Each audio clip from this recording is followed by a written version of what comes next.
Imaginez, nous avons démontré l'impossibilité de l'article 461, parce qu'il faut que l'individu soit arrêté en flagrant délit.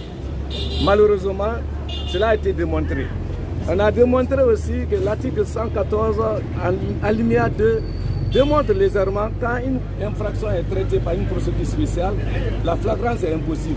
On a démontré le jeu d'intelligence du parquet à ce qu'on appelle l'estopel. De fait, revirement de procédure au détriment de l'autrui. On a démontré non seulement l'exception d'inconstitutionnalité, parce que la charte de la Constitution en son article 12 va interdire toute poursuite pour les faits antérieurs. Et la charte de la Constitution par rapport à l'article 4 de l'ordonnance modifiée qui crée la CRIEF autorise la poursuite des infractions antérieures. Entre la charte de la Constitution qui remplace présentement la Constitution et l'ordonnance qui est une loi organique, c'est la charte qui domine. On a démontré effectivement que les infractions là ne peuvent être poursuivies en flagrance et depuis la date du 6, le jour où nos clients ont été placés sur le mandat de dépôt, ils sont incapables de les présenter à un juge d'instruction, ni à une juridiction de jugement, ni à une juridiction d'instruction.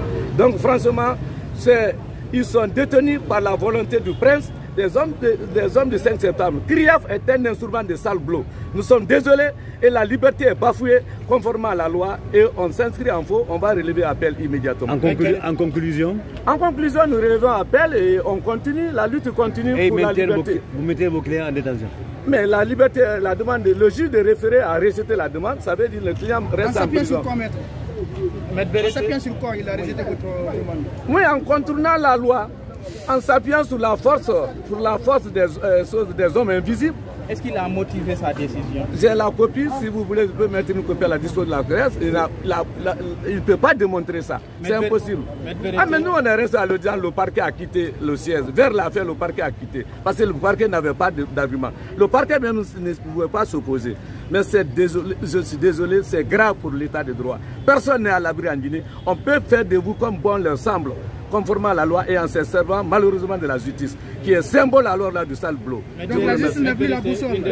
La boussole, il y a la boussole. Mais une dernière question. Est-ce qu'aujourd'hui, ça veut dire qu'on ne sait pas quand est-ce que vos clients seront présentés, ni à un juge d'instruction, ni à un juge de jugement? On les écoute, c'est à eux d'annoncer cela, quand ils vont les présenter. Mais est-ce qu'avec telle justice, on peut faire confiance maintenant à comparer devant un juge? C'est là aussi la question fondamentale. Vous n'avez pas le choix. Si la date est fixée, ils vont comparaître, non? Ah si, on n'a pas programmé, mais attention, ils ont prévu le procès verbal de flagrance. Ils ont qu'à nous présenter devant une juridiction de jugement, mais ils ne le feront pas. On veut les faire taire politiquement et ils ne vont jamais se taire. C'est le droit à la parole, la liberté d'expression, la liberté politique est un droit. Et la lutte continue jusqu'au bout. Est-ce que prochainement vos clients vont se prêter à l'instruction? Ça, c'est quand on est sur choses en concertation, c'est la défense qui va décider avec nos clients. Nous sommes aussi mandataires. Je vous remercie. Représentez-vous s'il vous plaît.